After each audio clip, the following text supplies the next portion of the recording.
সমস্ত পৃথিবীর মানুষদেরকে শাসন করার জন্য, শোষণ করার জন্য প্রচেষ্টা চালাচ্ছে। আজকে মুসলমানদের যাতে বিভিন্ন ভাবে তারা পায়তারা করে ঈমান হরণ করে নিয়েছে।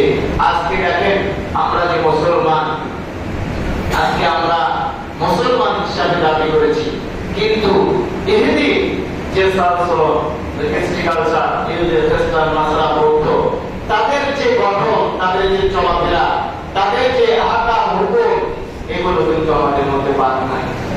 আমরা সব কিছু করছি, ওরা দিয়ে ওরা জয় করেছে, ওরা বুঝতে পেরেছে আমি ইহুদি, আমি নাস্তিক, আমি খ্রিস্টান, আমি ওদেরকে মুসলমান হিসেবে রাখবো না, আমি আমার সমাজ বদ্ধ করবো। তারা এই চেষ্টায় বর্তমান সময় তারা প্রচেষ্টা চালিয়ে যাচ্ছে।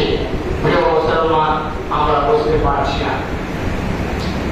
দুটো এক্সাম্পল দিলে আপনারা বুঝতে পারবেন।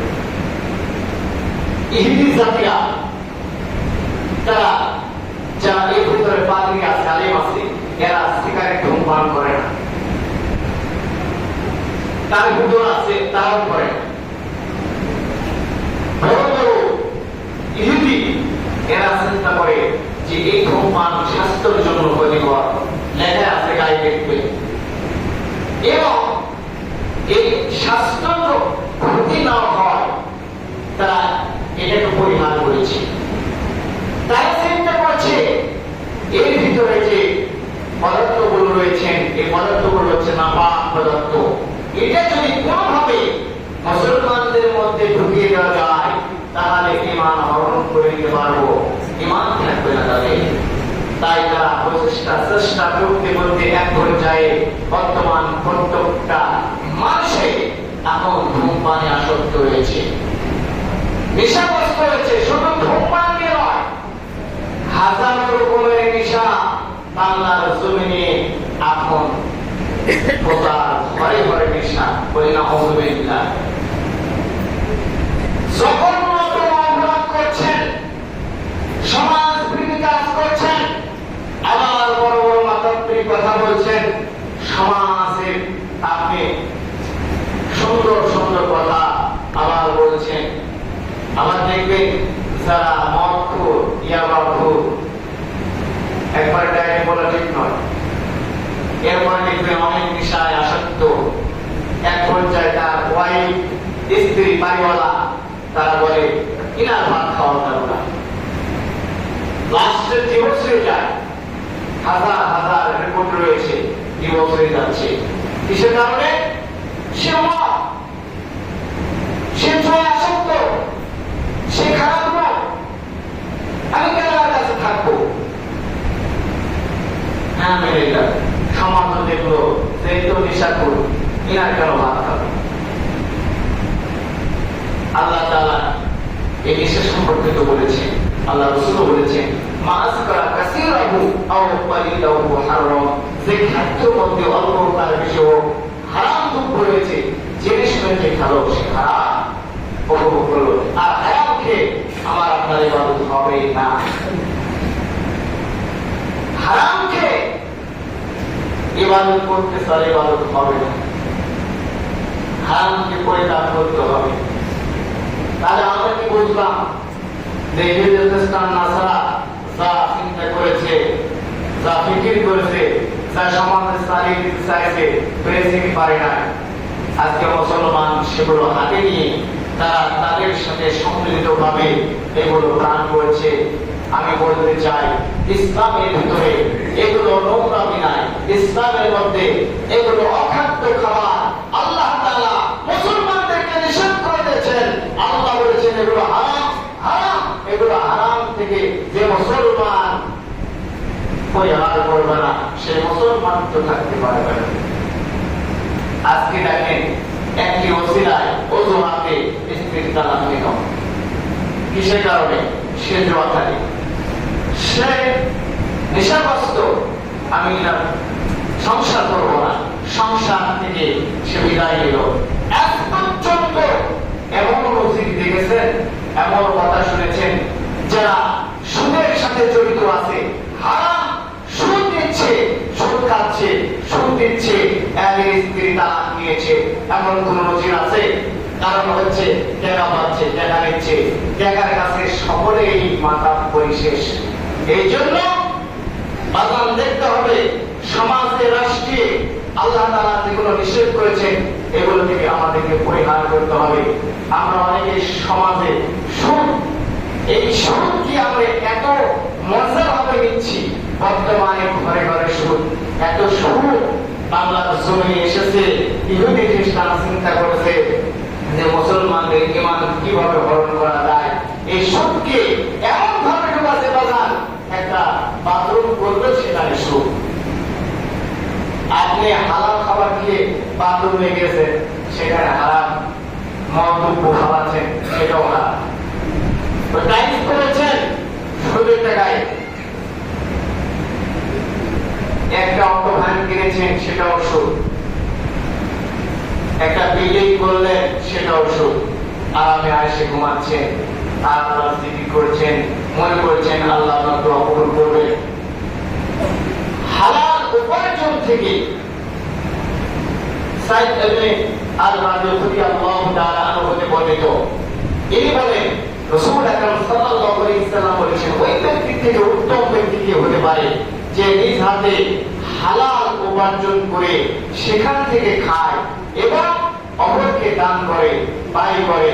আল্লাহ রাসূল বলেছেন ওই ব্যক্তির উপর সাদকা জারি হয়ে গেল। বলি সুবহানাল্লাহ। প্রিয় মুসলমান কিরাম, এই জন্য মহান রব্বুল আলামিন বলেছেন যতগুলো সমাজ বিরোধী কাজ রয়েছে, এই সমাজ বিরোধী কাজ থেকে যতক্ষণ পর্যন্ত ওই মুসলমান সরে আসবে না, যতক্ষণ পর্যন্ত ওই মুসলমান তওবা করবে না, ততক্ষণ পর্যন্ত পরিপূর্ণ মুমিন হতে পারে না। আল্লাহ রাব্বুল আলামিন বলেন ওয়াল মুমিনুনা ওয়াল মুমিনাতি বাযুহুম, আল্লাহ বলেন এক মুমিন অপর মুমিনের সহায়ক যদি হয়ে থাকে, এই কথা যদি সত্য হয়ে থাকে, কেন বাজার একজন অপরজনকে উপদেশ দেবে, উপদেশ মানতে পারবেন না? কেন ইসলামের দৃষ্টিতে আপনি ওই মানুষকে খারাপ মন্তব্য করবেন? কেন ওই মানুষের প্রতি আপনি হিংসা করবেন, বিদ্বেষ করবেন? কেন ওই মানুষের উপর আপনি রাগান্বিত হবেন? কারণ আপনি আমি তো এই সমাজে দুর্নীতি করছি। দুর্নীতির বিরুদ্ধে যারা দাঁড়াবে এরা এই বর্তমান সমাজে সর্বনিকৃষ্ট হয়ে গেছে। আল্লাহ বললেন উৎকৃষ্ট, কিন্তু মানুষের কাছে আজকে খারাপ কাজ যদি করে বাজার ওখানে যেও না, নিষেধ যদি করে ওই লোকটাই খারাপ। বর্তমান সময়ে ভালো কথা বললেন, ভালো কথা বললেন মানুষের খারাপ মন্তব্য করেন, বেশি বেশি কথা বলেন, মন্তব্য এমন করে যে বলে যে আজকে সুফিগিরি করছে, দেখেছি তো বাদানবে উপদেশ নেবে না। যেমন ধূমপান স্বাস্থ্যের জন্য ক্ষতিকর, যেমন লেখা আছে তার গায়ে যদি আপনাকে দুধ দেওয়া হয়, এক গ্লাস দুধের ভিতরে যদি আপনার ধরেন দুধ দেওয়া হয়, অথবা দেখা যায় বিষ ওখানে এক ফোঁটা ছাড়া যায়, ধরেন ঘাস মারা বিষগুলা দেখা যায়, আপনি এখন যদি হাতে দেওয়া হয় আর বলা হয় 1 লক্ষ টাকা দিচ্ছি আপনি এই দুধটা পান করেন, তাহলে তো টাকা দিবেন না, দুধও খাবেন না, তার পিটাইবেন। এর কারণ কি জানেন? আপনি দেখেছেন, কিন্তু আপনি দেখতে পাচ্ছেন না। কিছুদিন আগে এক ডক্টর এক রোগীকে বললেন যে আপনার লাংস অ্যাটাক হয়ে গেছে, আপনি ধূমপান করার কারণে আপনার এইগুলো স্পট করে গেছে।